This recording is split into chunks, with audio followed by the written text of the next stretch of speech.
Hello. Welcome to Ernesto Bozzano Series 2025. This is episode number 7. And today we have here in the studio with us our guest speaker, Flavio Zanetti. Hello, Flavio. Hello, Monique. Hello, everyone. Glad to be here.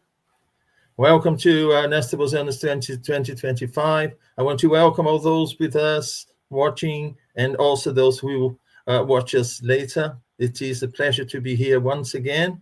We have this program once a month, the first Sunday of the month, and it is always a very special moment. So today, Flavio will be talking to us about the book Apportation Phenomena by Ernesto Bozzano. So before we start, or Flavio starts his presentation, I'll just say a few words for those who don't know Flavio. So Flavio has always been amazed by the rational aspect of Spiritism and the comfort it brings to humanity. He is an avid Spiritist student and tireless worker for the Spiritist movement across the United States. So since 1999, he has worked for the Allan Kardec Spiritist Society of Massachusetts.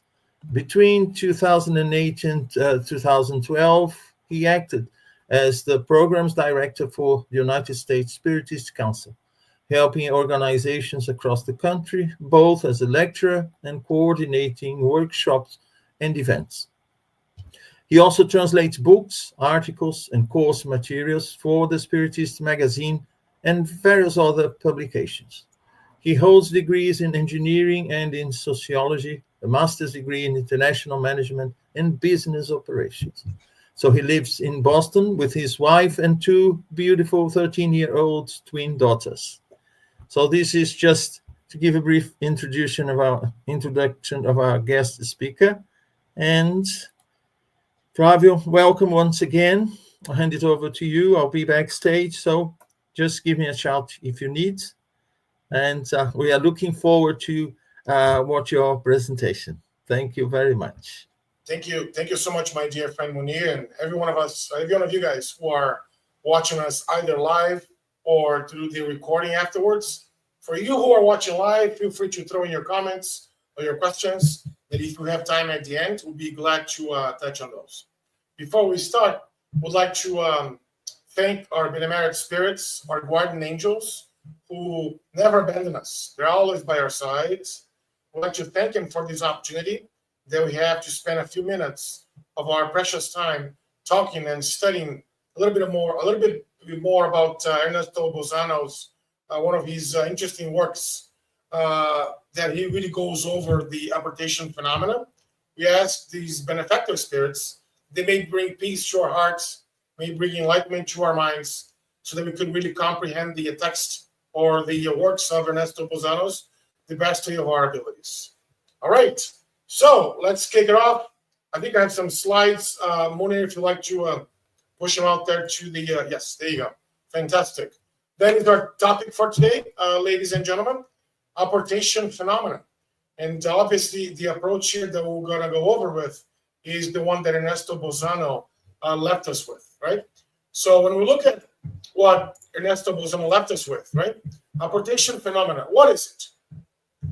Let's ask the question, right? What is this thing called apportation phenomenon or phenomena?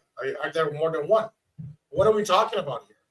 And I was able to leverage my newly acquired skills of artificial intelligence to create this photograph where we have mediums talking to spirits, and then, my AI engine created this sort of a fluid or energy coming down to the table. And one thing I'd like to call your attention to this picture, one thing is this little flower that sits right next to the woman in the middle, between those two women, right? The little flower that shows up during that meeting, that mediumistic meeting. So the apportation phenomena, as Ernesto Bozzano would call or would argue, is really the process of disintegration and reintegration of matter in order to be brought into the environment. And obviously, the environment that we're talking about here is the mediumistic, sessions, right? So we have these mediums communicating with spirits, and then by either a request or by will of the spirit, right? This flower gets brought into the space where they are located. So hey, what is this, Flavio? I mean, is that real? Is it like a picture and all that? That's exactly what Ernesto Bozzano did in his research, in his methodological research of 80, 90 years ago, where he witnessed several of these meetings, dozens and dozens and dozens of these materialistic mediumship meetings, and he came across a great study that talks about, right, what are some of the things that happen behind the scenes, how it happens, and he asks some very poignant questions in the forms of, can any medium perform these activities? Could either one of us be in this situation where we could bring in some objects and things from another dimension, right? Those are some of the things that we'll cover in the next few minutes or so. So if we keep going, Ernesto Bozzano was not the only one who did these studies. There were a couple of other researchers. One that I'd like to mention is Frederick Solder. Excuse my pronunciation. German's not one of the languages that I speak, right? While he was studying the American medium, Henry Slade, he came across, or he argued, or he created the concept of something called the fourth dimension in order to be able to explain the phenomena, the same phenomena that Ernesto Bozzano explained to us. So what is the fourth phenomena, fourth dimension that Frederick Zollner argues with us? So you can think about something like this: 1D, one line, 2D, X and Y axis, 3D, X, Y, and Z axis, and this fourth dimension, it's another realm that is parallel to our realm, that these phenomena take place. Meaning, the flower was in one dimension, got sent to another dimension, that brought back to the same dimension where the mediums used to be. It goes even beyond. It's not only bringing objects in, but also uses the same explanation, so to speak, to explicate to us how the mediums could move chairs. For example, in the picture on the left, you see that medium moving that chair. So all his works were very well documented in the Spiritualist and Journal for Psychological Studies that was published in London between 1860s and also almost close to 1900s. A lot of the studies were shown and were demonstrated that there's another way of explaining what Bozzano explained to us. And the other one is telekinesis or kinesis, which is really or psychokinesis, which is the ability to move or influence objects with the mind without any physical contact. Imagine if you're very thirsty and you have that water in the refrigerator and you want to drink that cold water. Your mind could make that water, make the refrigerator open its doors. You pick up that jar, or your mind picks up that jar, fills up a cup, and then drink that cold water in a hot summer day like we're having here in Boston today, with temperatures around 35 degrees Celsius. So wouldn't it be nice to be able to do that, to move objects with our minds? Is that even possible, Flavio? What are the likelihood of this happening in our day-to-day lives? That's what we'll see here. So, a little background on Ernesto Bozzano. I know we have this series here, but it's always important to reverence this amazing soul that was with us between 1861 and 1943, the Italian scientist and philosopher. He contributed over 15,000 written pages on Spiritism. A lot of stuff he contributed, a lot of research, a lot of information that he published. An interesting thing about Ernesto Bozzano is Ernesto Bozzano was not a religious person. He was actually a materialist. He did not believe in the survival of the soul. And then he came across a lot of these seances from the 19th century. And all these, access to these meanings have actually turned him around. And he became a quote-unquote spiritualist by the 19th century, even to be called the master of science of the soul. him alongside Camille from Marion and a few other from that same time that have really contributed a lot to Spiritism as we know today, or to the spiritualist movement overall as we know today. Interesting fact about Ernesto is, despite his passing of over 80 years ago, the great Italian researcher continues to be cited and studied in contemporary Spiritist literature in the field of the phenomenology. Like what we're doing here, a lot of Spiritist centers and places all over the world continue to research, continue to study all the works that Ernesto Bozzano did, and we're so thankful for the British, Society of Spiritist Studies that can really bring us, right, all these works from Ernesto Bozzano that can really give us a glimpse of what he contributed to us during his lifetime. Obviously, let me just throw an addendum here. Obviously, it'd be impossible to go over, his entire book in 40 or so minutes that we have together today. So our goal here is to highlight some of the interesting topics that he brings in this book to hopefully strike or spark some interest that all of us down the road can get to read all the Bozzano's works, especially this book here that he talks about the the apportation phenomenon. All right, so this is the book that we're talking about. Obviously, Italian researcher. The book is called The Fenomeni di Apporto, which was written in English, in Italian, first published in 1930. It's important to mention that Italy was going through a lot of turmoil in the 1930s. If you look at the geopolitical situation that the country was facing, they were under fascism, a lot of control by the government, Mussolini, a lot of censorship in what was published. And even though Ernesto Bozzano was able to publish this amazing book that really talks about the apportation phenomenon, right? This book was based on decades, as I mentioned before, of scientific and very rigorous analysis, where he would go and research multiple mediums. He will communicate with other researchers. He will communicate with folks like William James, Alfred Wallace, and other researchers. Some of them were spiritualists, some of them were not, in order to gather material for this book to be able to be published through very thorough investigation. And his main focus was really to demonstrate that the transportation of objects during mediumistic sessions were indeed possible. Flavio, can you explain to me more details?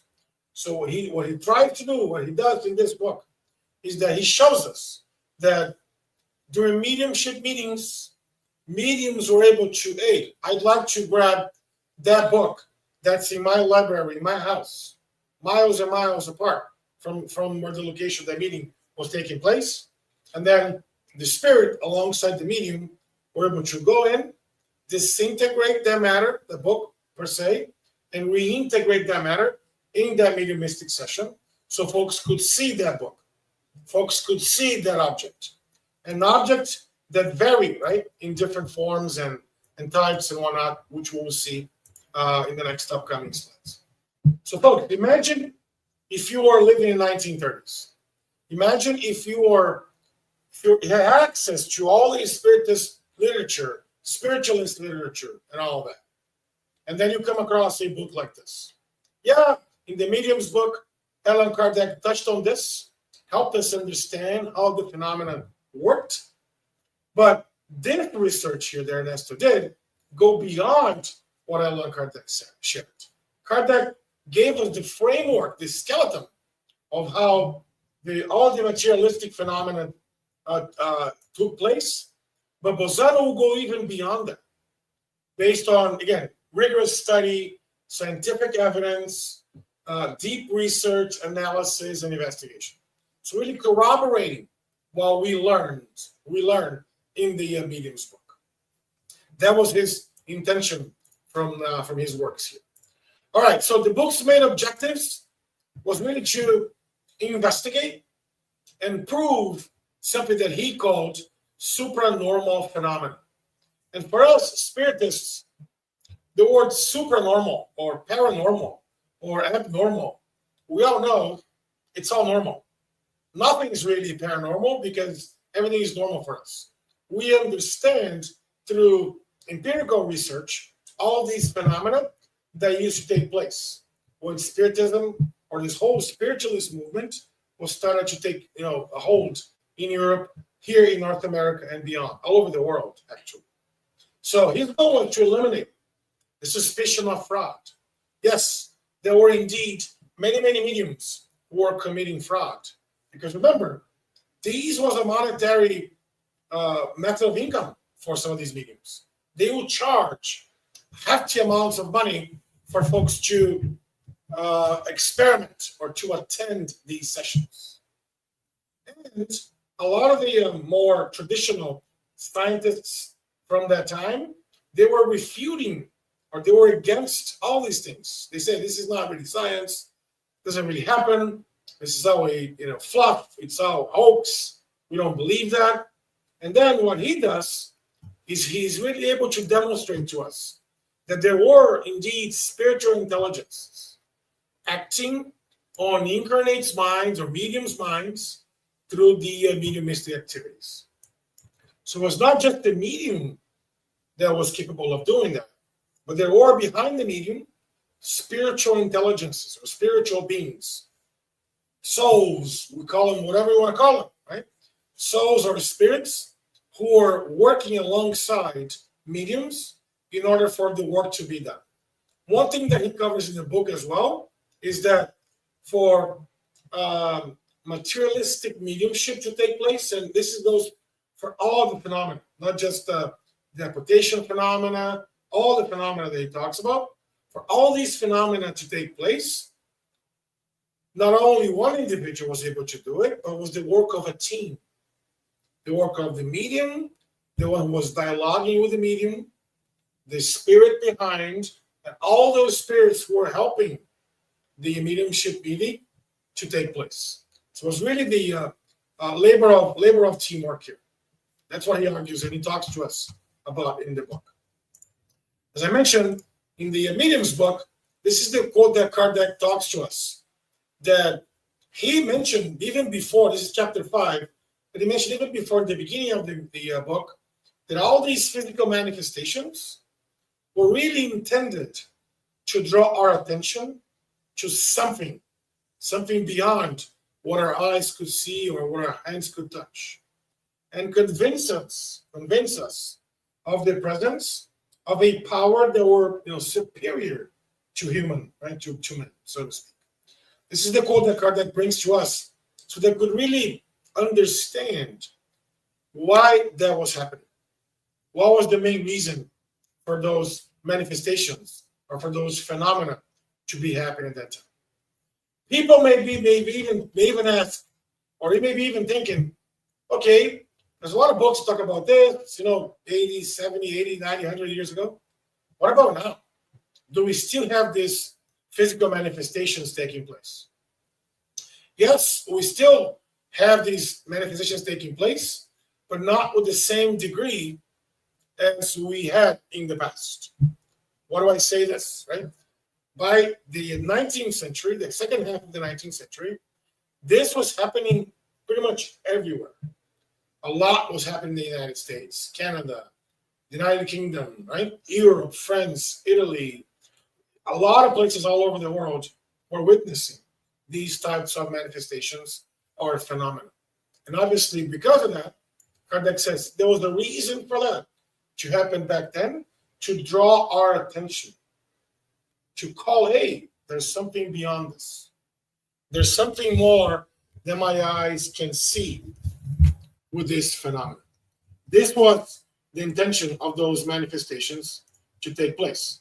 Today, we don't have as many because they've already been there. They've already been there for us. And today, as we see, it's more of a, as Kardec points really eloquently in the Spirits book and some of the codification books, is that right now we're in the phase of philosophical studies. We're in the phase of moral studies.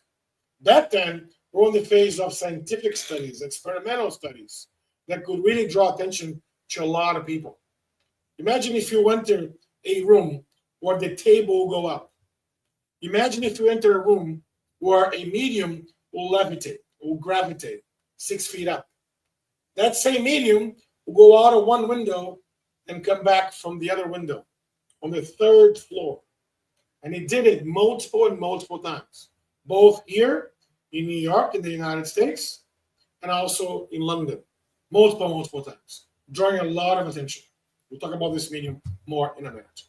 So when we look at this, folks, we really see what Ernesto was trying to achieve here. And we argue that he was able to achieve because these works were a tremendous success, literary success, right, throughout the world. So the book structure, as he calls this, he provides a theoretical introduction, what really the apportation phenomena is, how do objects get moved from location A to location B, or I should say, how objects can be brought into from location A to our current location. Then he goes into study some of the fraud cases to understand what mediums are doing, and he called up on those mediums to say, this is fraud, this is not happening, there's some things, tricking or really playing the magic trick for folks to believe these were manifestations where indeed they were not. And then for the phenomena that he was able to partake on, they were all in full light. Some of these were done in broad daylight. Mediums were able to bring objects in broad daylight, in the open space, not even with curtain, nothing, it was just open space. And obviously, the cases that he brings to us, it brings a lot of reliable witnesses, where we'll see some of those names. You may recognize them. Those were, prominent people from the 19th century. And he offers some conclusions for us to keep on going. So, this is what, he does. Let's go deeper into some of these activities. First of all, the fraud-free cases. One of the mediums that he talks about in the book, that he brings us some of his research, was Daniel Douglas Hume. D.D. Hume was also called D.D. Hume. He was a renowned Scottish physical medium, where he was really celebrated for his dramatic levitational appearances. As I mentioned, he'll be able to levitate himself to like 6 feet high.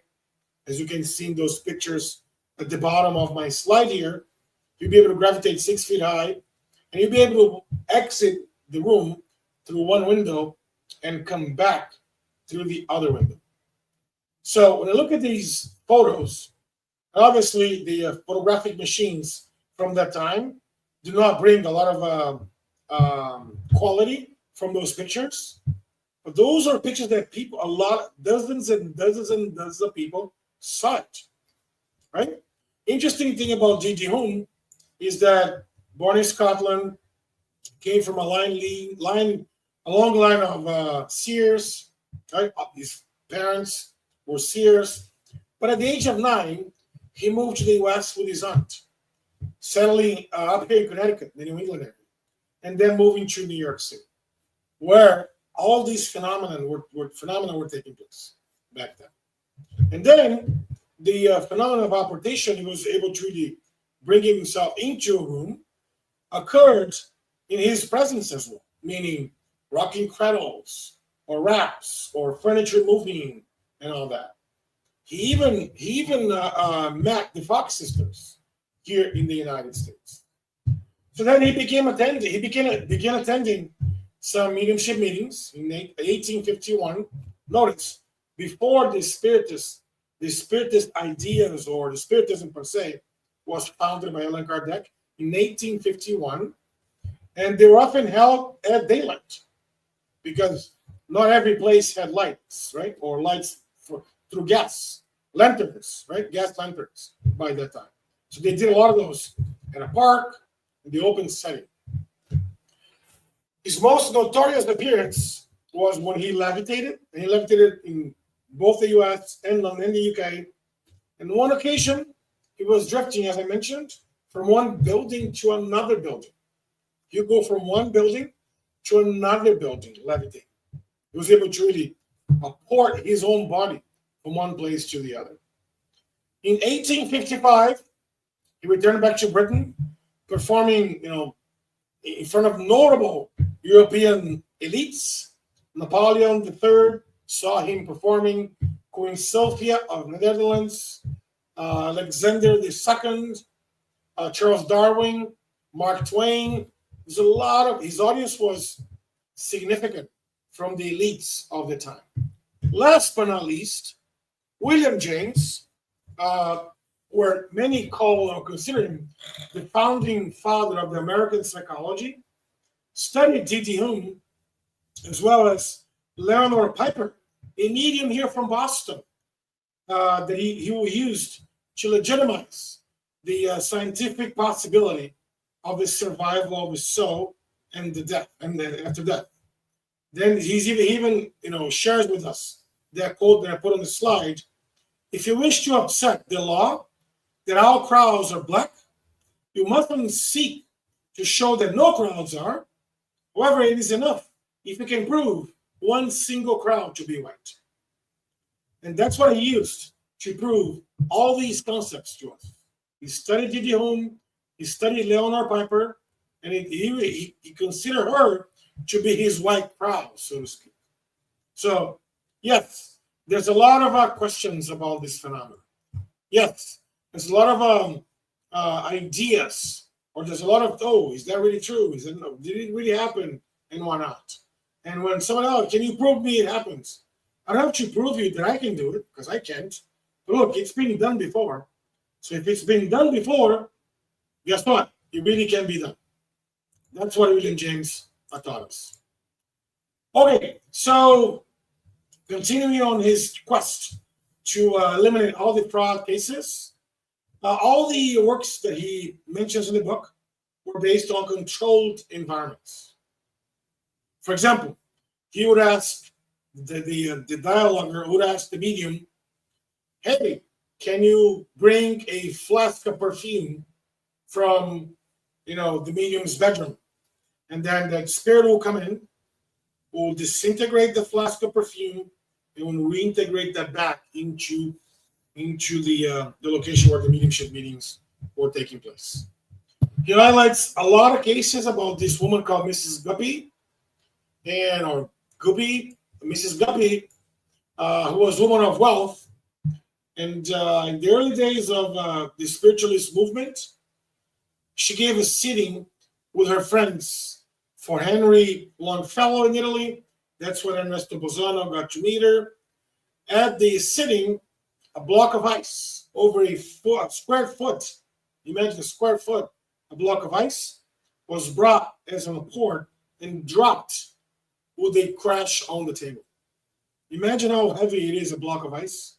That crashed the table. They were having a mediumship meeting.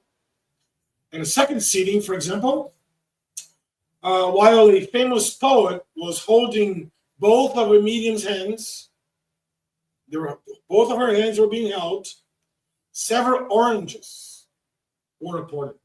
Oranges that she had bought from the local, vending, a local market, a local fair, street fair, a couple of days earlier. Still another sitting. There's so many examples, 25 examples, 20 plus examples in the book. Another sitting in which a spirit speaks through the medium and asks, "Hey, what would you like to be apported? What items would you like?" And then the other medium says, "Well, I'd like to see a banana, 2 oranges, maybe some white grapes, some black grapes, a few other things, walnuts, and so forth." And voila, in almost like magic, at the style of a finger, all these things start happening: figs and apples and a lot more things that she had asked to be ported or brought into it. There's another sitting where Mrs. Guppy poured some a pot of scalding hot tea, and the pot was still sizzling with that hot tea coming in. So Mrs. Guppy overall has so many examples that if you're a skeptic and you see those examples, they were in controlled environments, open broad daylight, and they can really show the possibilities of the apportation phenomenon, as we know. One quote that I'd like to bring is from Alfred Russel Wallace, where Ernesto Bozzano also engaged with Alfred Wallace. They exchanged letters and whatnot. And the naturalist Alfred Wallace rose to prominence in the 19th century as he co-discovered, alongside with Charles Darwin, the principle of natural selection. And then he studied Mrs. Gupta. He even talks about the most remarkable manifestation of her phenomenon involved the transportation of fruits and flowers from a hermetically sealed room. The room that they were in, they would seal everything, windows, doors, everything was sealed. And it first took place at Alfred Wallace's home and marked really the beginning of Mrs. Gupta's development as a medium. Obviously, the phenomenon will go on to occur hundreds of times, multiple times, in various settings, and under very widely different conditions. That's what he mentions in this book called Miracles and Modern Spiritualism. I'd like to argue, or we like to argue, that there are no such thing as miracles. There's just things that our intelligence sometimes cannot comprehend, like the materialistic phenomenon that we're talking about here. So we mentioned full light. These are some of the pictures that we could research, we could find online about the phenomenon in broad daylight. Objects passing through solid tables. Remember, we just talked about her hands being tight. They held her hands, Mrs. Gupta's hands, and they left some strips of leather, like leather belts, just the leather, strips of leather, or after the session was over, they saw those leathers interlaced, some of them with knots.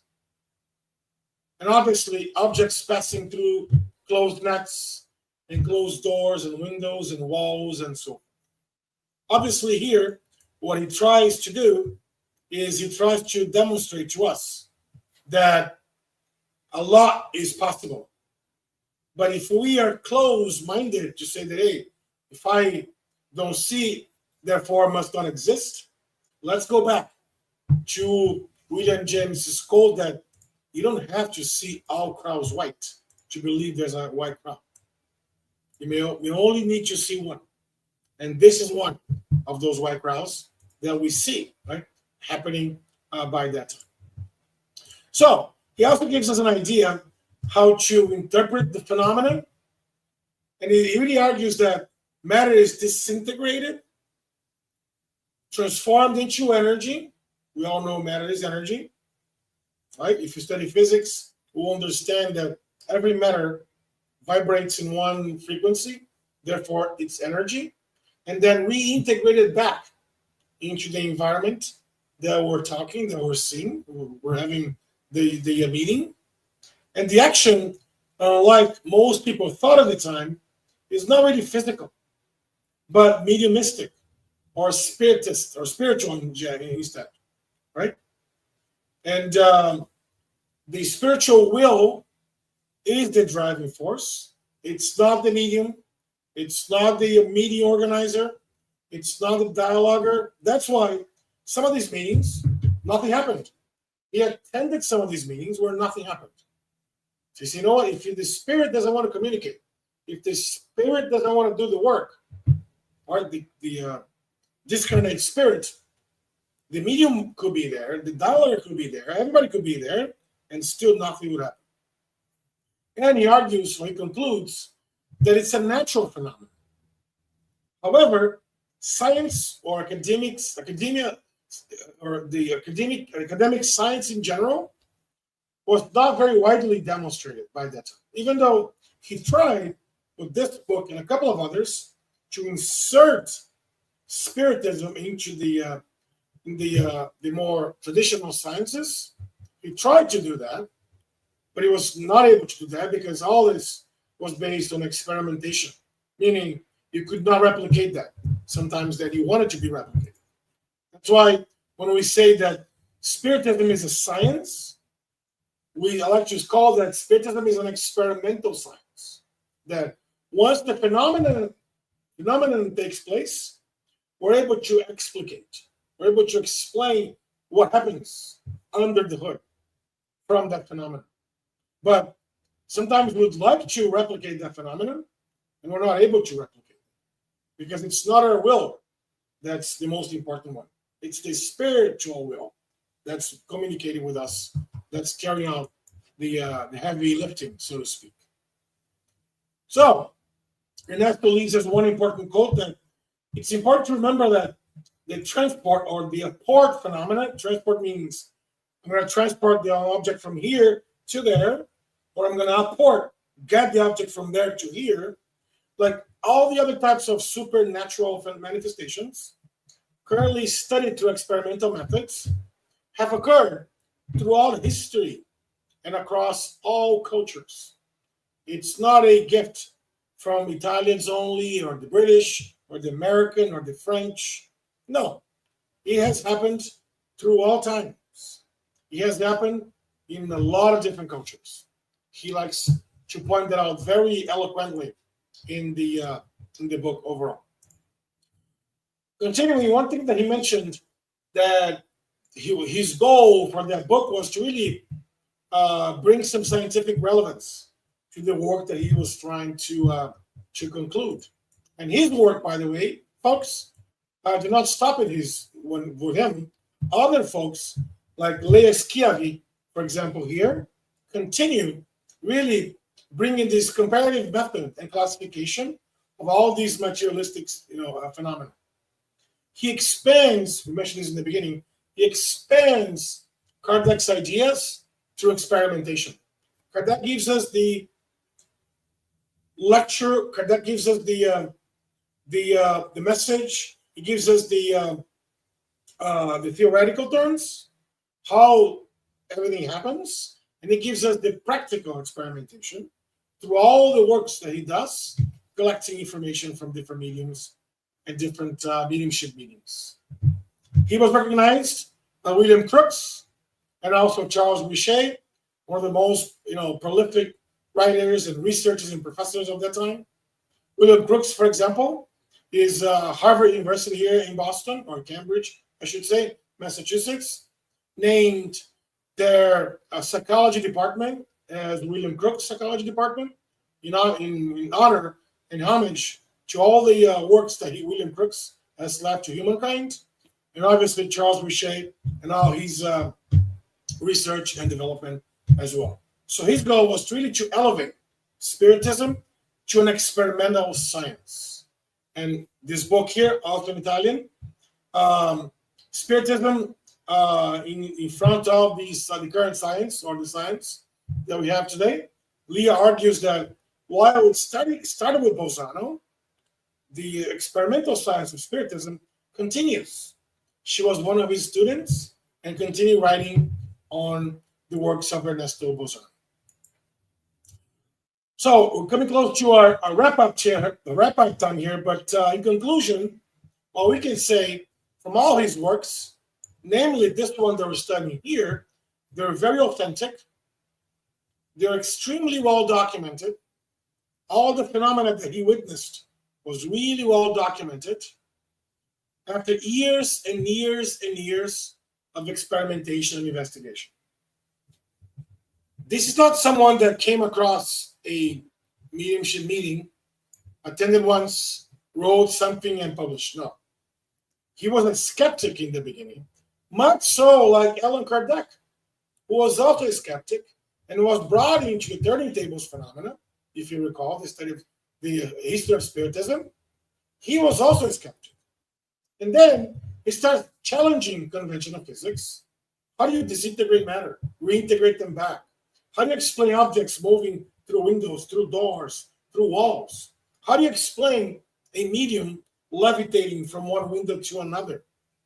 Right? The medium's body mass was obviously heavier than air. Therefore, physics would say that that body will fall. But instead, you just levitate and go from one window to another. And he revealed that spiritual intelligence is always acting on matter. We're always acting on matter.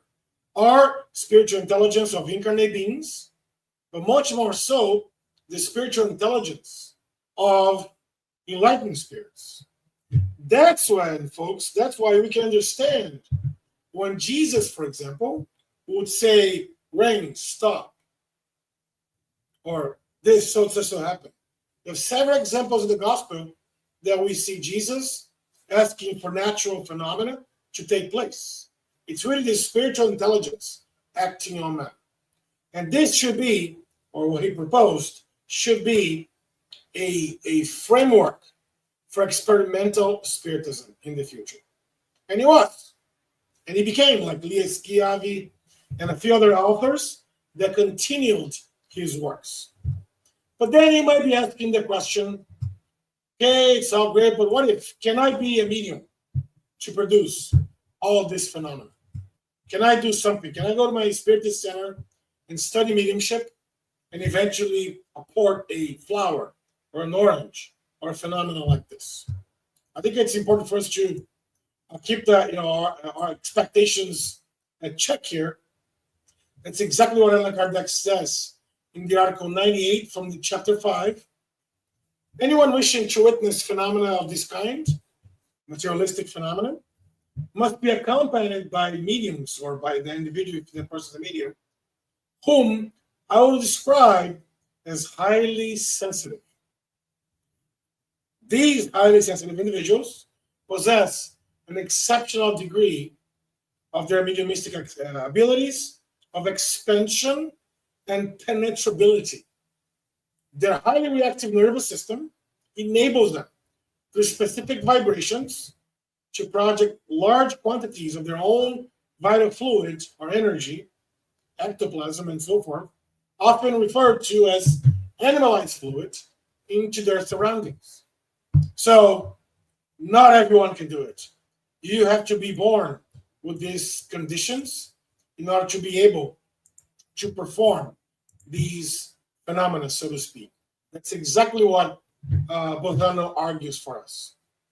But remember, William James, you may not be a white crowd, but if you have ever seen a white crowd before, you can understand, you can agree that there are white crowds somewhere else, even though you might not be one of them. That is what Allan Kardec is telling us here. The fact that we may not be the ones producing this phenomena doesn't mean the phenomena do not exist. That's what he's trying to suggest for us. And obviously, one ending quote that I'd like to leave you with is, if the will can create a fluidic body in seconds, why not disintegrate and move objects at a distance? That's how he's able to explain what those spirits and mediums were performing, bringing those things from one place to another. Folks, that's what I planned to share with us. Before we can go into Ernesto Bozzano's works, it should have been just a glimpse of or spark of interest for us to go back into his works and learn more from this amazing author that left us with so much content from his work. So wonderful, Flavio. So very nice presentation. So thank you for bringing all this information to us. It's really amazing to see this. And I say that why? Funnily enough, this week I heard this, he's quite famous here in Brazil, this medical doctor. He works with ectoplasm and cure. He performs, beautiful work here in Brazil. And he was saying that sometimes scientists are now saying something that they knew for a while, that there is another invisible planet within the physical one. And that some objects that we think are extraterrestrial, they are in fact materialization of objects that exists in this different dimension as such. I found that really amazing. So we may think that, we are seeing an object in the sky that came from another planet or something, but, it's not exactly another planet, but another dimension of our own planet. And as you were explaining the ideas and what Bozzano mentioned and so on, that presentation by this medical doctor came to my mind. And it is amazing that our science, our academic science, is slowly finding about the physical world. But one day we'll reach enough knowledge about the physical world that will help us see into the, extra physical or paranormal or whatever, world that is here, this different dimension. Of course, we go from the simple, more closer to us in terms of material world, to understand what, is more, I wouldn't say complicated, but requires a lot of knowledge, previous knowledge, in order for us to understand and soon to be able to interact. So very, very interesting, very, very nice presentation. So thank you for your effort and your time, of course, to bring all these to us. The gratitude is on my side, Munir and everybody. Thank you all for joining us. Thank you for inviting us once again. It's always a pleasure. I want to say hello to our friend Elsa Hossi, the bridal rack. There's a comment here. I know we cannot explain it yet, but everything feels natural. Pity that religion turned it all into something wrong, or else the studies would probably have advanced so much since then. Yes. What do you think, Flavio? I think that science is very conservative in general, and a lot more will become known as we delve into these in the future. Eventually, things will catch up, right? A lot of things that we study from Spiritism that Allan Kardec mentioned in regards to matter, physics is already explaining to us those concepts. I strongly believe that will just be a matter of time until the academic science will catch up with some of the discoveries that we Spiritists have known for quite some time. Yes, we know that we need some insights into the future in order to guide our earthly research. We have to walk slowly, to crawl actually, very slowly, because the scientific method requires that we check and check and recheck things to be sure about what we are saying. But of course, we build the foundations to what is to come. And I think these insights and this beautiful work by all these authors, this year is Ernesto Bozzano, but we've had Camille from Arion last year, and then Leon Denis, and you see, it's, it helps us, to have insights into what is coming. And that is very, very useful. I also want to say hello to Ilza Godinho, who is here with us, and said hello. Before we go to the final comments, considerations, I just want to make some announcements. So we have quite a few announcements to make. So next month, on the 3rd of August, we'll have here with us in the Ernesto Bozzano 2025 series, Carolina Correa. She'll be talking to us about premonitory phenomena. Again, another piece of work by Ernesto Bozzano, and she'll tell us all about it. This coming Wednesday on Spiritual Light, you have here the time. It's 9 p.m. UK time, but you also have time, in other countries, United States, in Ireland, and Lithuania. And the topic of Spiritual Light this Wednesday is Let the little children come to me, the moral mission of Spiritist parenting. And Dr. Vanessa Saloni should be here, and she'll be talking in Spiritual Light about this topic. We also have on Saturday, the 19th of July, we'll have the Spiritist Education Seminar. It's going to be online. If you need further detail, you can always write to the British Union of Spiritist Society. You have the email here, office@buzz.org.uk. And in September, we'll have the International Spiritist Congress Joanna de Angelis. Also, if you want further information, you can either go to this website, internationalcongressjoanna.com, or you can point the camera of your mobile phone to the QR code, and you direct you to the site where all the information you need is, and also you can enroll there. The Spiritist Center for Peace holds online study every Wednesday, 12 noon. It's a study group open to everyone.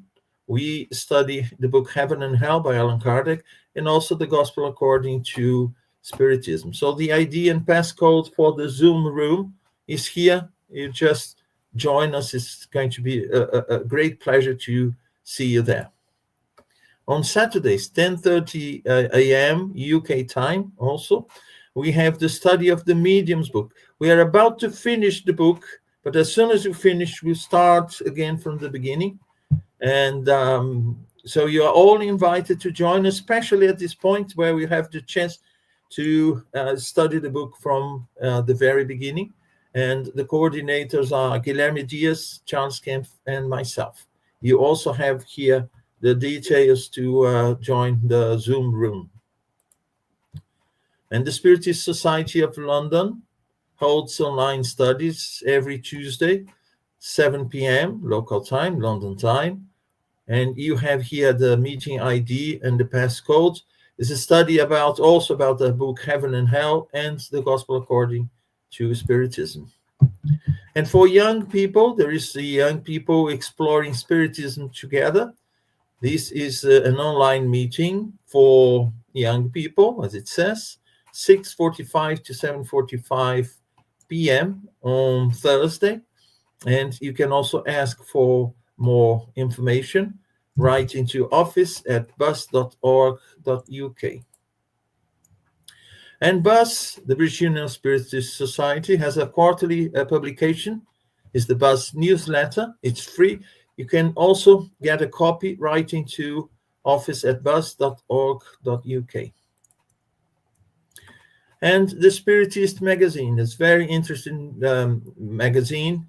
You can also get more detail going to the web page that is here at the bottom. You can sign up for news on Spiritism using the Spiritist Radar.